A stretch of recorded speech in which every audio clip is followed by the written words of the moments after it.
Bonjour à tous et bienvenue dans cette nouvelle vidéo sur ma chaîne YouTube. On est à l'étape 3 sur 4 des unboxings Tamiya. J'ai déjà fait le TT02, la Golf Rally en MF01X et aujourd'hui on se retrouve pour la troisième étape, donc l'Alpine A110 Jägermeister de 73 avec le châssis Tamiya M06, donc deuxième châssis M qui est dans la même catégorie que la Golf que vous avez juste derrière. Donc ici on se retrouve avec le châssis M. On peut voir comme d'habitude là sur les kits que je vous présente en ce moment que le SC et le moteur doivent être inclus. Et donc on a une nouvelle version de l'Alpine, était déjà sortie en version bleue classique, et là on a une version orange qui est à titre personnel je trouve moins intéressante et moins belle. L'Alpine bleue est quand même vachement plus emblématique et iconique. Ici on peut voir qu'ils ont percé la carrosserie, mais si mes infos sont bonnes, à l'intérieur elle n'est pas pré-percée, donc on vérifiera ça tout à l'heure pour voir si on peut faire une belle maquette. Et on a également des jantes qui semblent différentes. Donc on va essayer de regarder ça aussi en ouvrant cette boîte. Donc aujourd'hui on fait l'unboxing. Et ce châssis, s'il n'est pas déjà vendu à l'heure où sort cette vidéo, le lien sera dans la description pour l'acheter sur le bon coin, puisque je ne vais pas le monter, je vais le revendre. Donc châssis M06 comme je vous le disais. Donc RR, si vous jouez à Gran Turismo, vous savez que c'est moteur à l'arrière et propulsion, comme en fait l'Alpine A110 originelle, la version 1.1. Donc la boîte, il y a très peu de choses à voir dessus. Sur les côtés, c'est la même illustration. Voilà. En dessous, je crois que pareil, même illustration, un petit speech à propos du modèle que je vous laisserai regarder si vous êtes intéressé. Et là, on a le classique schéma, donc avec une vue du haut du châssis, donc l'avant, la batterie au centre, le cerveau sur le côté, on met le SC en général ici, et on a le moteur tout à l'arrière pour un meilleur équilibre et une répartition des masses, du coup plus sur l'arrière pour avoir une bonne traction. Ensuite, on a des options conseillées par Tamiya, déroulement, des supports de cerveau, des aérosorts, amortisseurs, éventuellement changer le moteur, etc. Là, on a l'habituel schéma qui est du coup faux, puisqu'on n'a pas besoin de l'ESC. On aura besoin par contre de la radio, de la batterie et du cerveau pour pouvoir faire fonctionner ce modèle. C'est parti pour l'ouverture de la boîte, on regarde ce qu'il y a à l'intérieur et on découvre ça ensemble.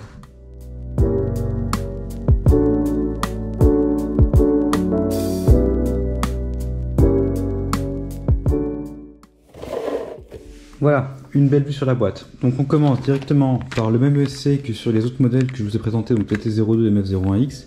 C'est plus les ESC Tamiya à l'ancienne, là on a un truc un peu plus moderne de chez Carson, avec une prise DIN d'origine et un adaptateur Tamiya pour ceux qui roulent encore avec des NiMH. Donc plutôt un très bon point.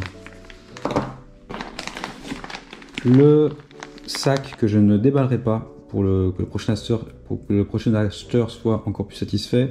Donc on peut y voir le sauve-cerveau, les amortisseurs, donc il y a deux types différents, puisque la suspension avant-arrière sont réglées différemment pour une meilleure tenue de route. On a un moteur qui est par contre ici, à la différence du torque tune de la Golf et du torque tune du TT02 qui est un moteur basique 540. Des pièces de transmission en plastique, de la visserie, voilà, une clé pour les roues, du classique, hein, visserie, clé pour les roues, une petite mousse pour mettre devant pour faire le pare-choc.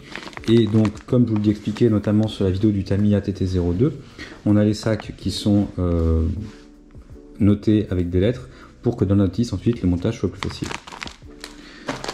En effet, ce sont des kits qui sont adaptés à tous au niveau du montage, puisque les notices sont très bien faites. On parle du gros morceau de ce pack. Donc la carrosserie d'Alpine A110, c'est comme je vous le disais, effectivement elle n'est pas percée, donc elle est marquée pour ceux qui veulent faire les trous, mais elle n'est pas percée, donc ceux qui vont avoir envie de faire une réalisation de très bonne qualité de niveau maquette, ça va être possible. Il y a des jolies lignes sur cette carrosserie.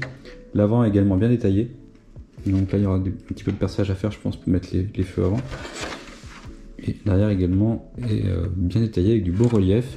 Il y a les prises d'air là qui doivent être à ajouter en plus, donc qui sont bien sûr dans le pack, et donc comme d'habitude à découper. Donc la carrosserie, il faut y faire attention, c'est la partie la plus compliquée parce que comme je le disais, le montage est facile du châssis, par contre carrosserie, il faut s'appliquer. Là rien n'empêche de vous la faire en bleu, hein. Donc il y a potentiellement moins d'autocollants que sur d'autres modèles. Là on a les phares qui vont être à mettre à l'intérieur de la carrosserie, avec aussi des pare-chocs. Voilà, qui vont je pense à l'arrière du véhicule et potentiellement aussi sur l'avant, effectivement, avant et arrière. Donc à peindre, puisque là ils sont gris et quand sur la carrosserie ils sont en théorie noirs. On a les jantes qui sont les mêmes jantes que sur la MF-01X Golf que vous pouvez voir sur ma chaîne. Par contre là on constate que les couleurs est différente sur la boîte, donc je pense qu'il va falloir les peindre si vous voulez respecter le box art comme on dit. Ça ce sont les petites mousses qui sont à mettre dans les pneus, rien de compliqué à faire, jamais eu de souci avec ça. Et là on a 4 pneus mais deux types différents, donc les bleus sont durs et les jaunes là sont plus soft, donc je pense que les durs vont à l'avant et que les softs vont à l'arrière pour, une fois de plus, permettre une bonne propulsion sur le véhicule. Vous pouvez voir d'ailleurs sur ma chaîne un châssis M06 de Mazda RX-7 que j'ai eu il y a quelques années, donc pour les archéologues qui veulent aller voir ça, vous pouvez. Là, on a comme d'habitude des grappes qui comprennent différents éléments que vous retrouvez dans la notice. Avec là, on peut voir les amortisseurs, les têtes d'amortisseurs, les entretoises. Quelques reflets, c'est pas facile. Voilà, d'autres supports. Là, ce sont des parties de châssis, puisque comme je ne vous l'ai pas encore dit, mais le châssis M06 est disponible en plusieurs tailles. Donc là, c'est le M06S, c'est le plus court. Il y a le S, M et L, et du coup, il y a des pièces pour adapter la longueur du châssis. Comme vous pouvez voir, il y a différents trous pré-percés, là, différentes entretoises de châssis pour faire la version longue, la version courte, la version intermédiaire. Là, ce sont des supports moteurs. Il existe évidemment tout un tas d'options, comme le support moteur en alu que vous pouvez installer pour vous faire plaisir. Et là, d'autres pièces de châssis avec ce qui va sur la batterie, le renfort à l'avant qui va aussi sur le dessus du châssis, une des pièces pour régler l'empattement, des petites fusées, une des pièces du châssis. Alors, je ne sais pas si c'est avant-arrière, mais là, on retrouve les 3 trous pour les 3 longueurs différentes. Et on finit par une petite pièce, mais la plus grosse du châssis. Donc c'est la pièce centrale. Donc là on a l'avant, ici l'arrière du châssis, où vous pouvez régler la longueur. Et donc la batterie se met à l'intérieur, donc c'est compatible avec les LiPo 2S de taille standard, j'ai envie de dire. Voilà. La notice de la carrosserie se présente sous cette forme. Donc comme d'habitude, les parties à découper sont en grise. Ensuite on va avoir des parties à percer, voilà, faire des trous de 3 mm. Ensuite une découpe de la carrosserie. Je vous conseille des ciseaux Alexan, c'est faisable sans, avec un bon cutter, un bon ciseau, mais si vous avez des ciseaux très adaptés c'est encore mieux. Ensuite les instructions pour la peinture, donc là il conseille le PS62 orange, mais vous pouvez évidemment faire la couleur que vous voulez, par exemple bleu ou jaune comme certaines Alpines. Et ensuite les différentes positions pour placer les autocollants qui sont numérotés, et ensuite les détails de feu, ici c'est l'arrière qui seront intégrés, et j'imagine qu'il y a aussi voilà, les inscriptions pour les feux avant. Et après, donc soit vous percez la carrosserie pour mettre les plots, soit vous achetez un système en option pour les mettre par exemple avec des aimants ou des scratchs, ce qui évite d'avoir une carrosserie percée et ce qui peut permettre d'avoir une voiture un petit peu plus jolie à exposer. Un passe antenne cette fois-ci transparent et non pas noir comme sur le TT02 MF-01X. La notice qu'on va parcourir très rapidement, on a une bonne visibilité sur le châssis. Voilà, donc comme d'habitude, très clair de la part de Tamiya, toutes les explications sont là, quelles pièces devez-vous utiliser, et en fait c'est des pièces qui sont à taille réelle, donc même si vous ne connaissez pas grand chose, vous pouvez essayer de mettre sur la notice pour voir si c'est bien la bonne vis et que vous ne vous êtes pas trompé. Et donc vous avancez dans ce châssis, les instructions sont très claires. Voilà. Les mousses pour les pneus dont je vous parlais plus tôt,